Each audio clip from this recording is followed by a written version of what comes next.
आपने देखा होगा कल एक भव्य समारोह में राष्ट्रपति भवन में महामहिम राष्ट्रपति जी से मैंने भारत रत्न का वो चिन्ह स्वीकार किया और मैं सोच रहा था वह चिन्ह मेरे हाथों में गया, वो प्रतीक, वह सम्मान, लेकिन वह असली गाड़ी कमाई देश के किसानों की है, खमेरों की है, उस नौजवान की है जो अपना सब कुछ दांव पे लगाकर भारत की सेनाओं में सेवा करता है, उस सामाजिक कार्यकर्ता की है जो देश में सबसे गरीब और वंचित वर्ग के उत्थान के लिए मेहनत करता है, हर एक उस नौजवान की है जो एक सपना देखता है अपने समाज को, समाज के और परिवार के लिए बेहतर रास्ते खोलने के, उसके लिए संघर्ष करता है।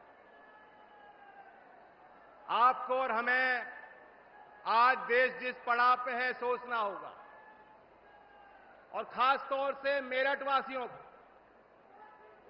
कोई तो कारण होगा कि देश के प्रधानमंत्री जी ने भारत रत्न के उस कार्यक्रम के बाद पहला पड़ाव था, तो उस पहला पड़ाव उन्होंने मेरठ की धरती को चुना कि मेरठ के लोगों के पास में जाऊं और देश के लिए अपना संदेश दूं।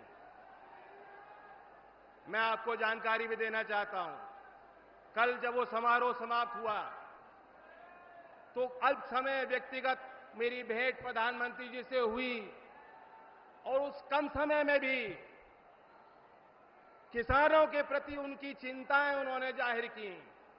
उन्होंने मुझे बताया कि किस तरीके से चौधरी चरण सिंह जी को वो मानते हैं, और मैं समझता हूं कि इसलिए भी हमें खुश होना चाहिए कि मेरठ चौधरी साहब की कर्मभूमि है।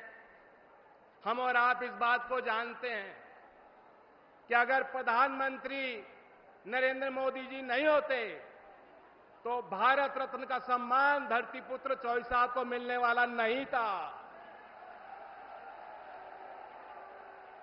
ये निर्णय, ये साहसी फैसला, ऐतिहासिक निर्णय आपके सम्मान को आगे बढ़ाने के लिए प्रधानमंत्री जी ने इसलिए भी लिया, वो भी जानते हैं चौधरी साहब का कितना बड़ा योगदान राष्ट्र निर्माण में रहा।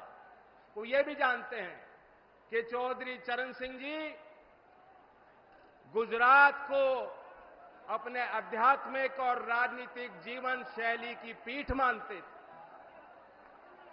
जो भी समाज सुधार का काम चौधरी चरण सिंह जी चाहते थे करना, वह उन्होंने दयानंद सरस्वती जी से सीखा और उससे उनसे प्रेरणा ली। हीरो वर्शिप एक मॉडर्न टर्म है। यहां भी मैं बैठा बैठा देख रहा था, प्रधानमंत्री का नाम सारे लोग बार बार, एक गूंज उठ रही थी, उनका नाम बार बार नौजवान ले रहे थे कि नहीं ले रहे थे? फिर सुनाओ, ले रहे थे कि नहीं ले रहे थे? ये भी एक गहरे विश्वास का प्रतीक है, इसे हीरो वर्शिप भी कह सकते। इस हीरो वर्शिप से चौधरी चरण सिंह जी भी अछूते नहीं थे। एक ऐसे नेता थे जिनको चौधरी चरण सिंह जी अगर आदर्श मानते थे, वो थे सरदार वल्लभ भाई पटेल। और इसलिए इस नाते को प्रधानमंत्री जी अच्छी तरह भली भांति समझते हैं और उनकी मंशा है, उन्होंने अपनी इच्छा शक्ति को जाहिर किया कि चौधरी चरण सिंह जी की वास्तव में जो विचारधारा, जो वास्तव में उनकी विरासत, जिसको आप सब लोग संभाल रहे हो, उसे और आगे बढ़ाना है। चौधरी चरण सिंह जी 2-3 विषयों को लेकर बेहद गंभीर होते थे। बहुत कम समय में मैं उल्लेख करना चाहूंगा। नंबर 1 क्या था? करप्शन, भ्रष्टाचार। जिस तरह तालाब में अगर एक कमल का फूल कहीं खिलता है, दूर से दिखाई देता है, दूर से उसका सौंदर्य एक कमल के फूल का दिखाई देगा कि नहीं देगा आपको? एक तालाब में एक फूल अगर खिल रहा हो। चौधरी साहब यही मानते थे कि जो नेता होता है, जो बड़े पद पे बैठा है, बड़े पदभार को संभाल रहा है, उसकी नैतिक जिम्मेदारी होती है। भ्रष्टाचार ऊपर से लेकर नीचे तक जाता है। अधिकारी भ्रष्ट हो सकते हैं, कर्मचारी भ्रष्ट हो सकते हैं, लेकिन जिस दिन सर्वोच्च पद पर बैठा व्यक्ति भ्रष्ट हो जाएगा तो कोई उपाय नहीं। एक किस्सा मैं चौधरी साहब का बताना चाहता हूं। हमीरपुर जिले का 13 मार्च 1962 की तारीख, चौधरी चरण सिंह जी गृह मंत्री थे। वहां सर्किट हाउस पे रुके हुए थे। रेडियो का कार्यक्रम चल रहा था। चौधरी साहब ने सुना कि उन्हें पद से हटा दिया गया है, उनसे मंत्रालय ले लिया गया है। गाड़ी सरकारी उनके लिए खड़ी थी। लखनऊ उनको लौटना था। उन्होंने ड्राइवर को कहा, मैं सरकारी गाड़ी में नहीं बैठ सकता, इस गाड़ी को वापस आप ले जाइए लखनऊ। ऐसी ईमानदारी चौधरी साहब की थी। और आज हम देखते हैं, गंभीर आरोप के बाद भी जेल की सलाखों के पीछे रहकर भी सत्ता के सुख को लोग भोगना चाहते हैं। तो चौधरी साहब की उस ईमानदारी को याद करते हुए और उसमें जो कड़ियां जुड़ी हैं, हमने देखा है 10 वर्ष में क्या कड़ियां जुड़ी हैं। जो राजीव गांधी जी कहते थे कि 1 रुपए का सरकारी योजना का पैसा धरातल पे कितना पहुंचता है, 15 पैसे पहुंचता है। आज हम देखते हैं केंद्र सरकार कोई निर्णय लेती है, कोई प्राथमिकता बनाती है, कोई योजना बनाती है, कोई निवेश करती है, तो सीधा लाभार्थी के खाते में पैसा जाता है। मैं पूछना चाहता हूं, यही तो चौधरी चरण सिंह जी की ईमानदारी का प्रतीक है। यही उनके ईमानदारी और नैतिकता का बढ़िया उदाहरण जो सरकार करके दिखा रही है। और फिर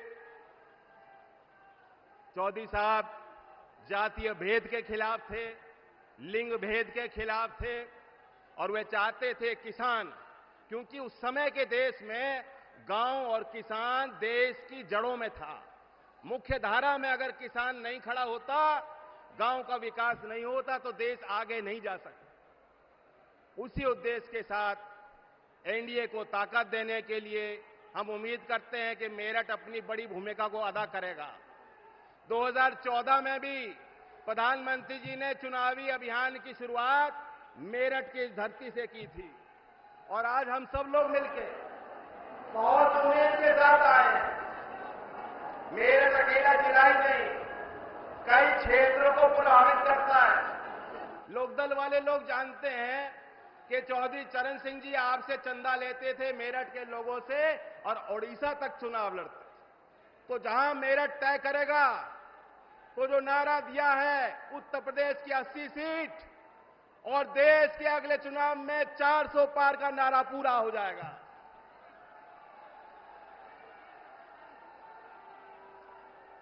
मैं अपनी बात को समाप्त करते हुए कहना चाहता हूं कि वो नेता जो भविष्य को समझते हैं कि भविष्य में क्या होगा और समाज और देश को उसके लिए तैयार करते हैं चुनौतियों के लिए, उनकी बातें हमेशा इतिहास में पन्नों पे दर्ज हो जाती हैं।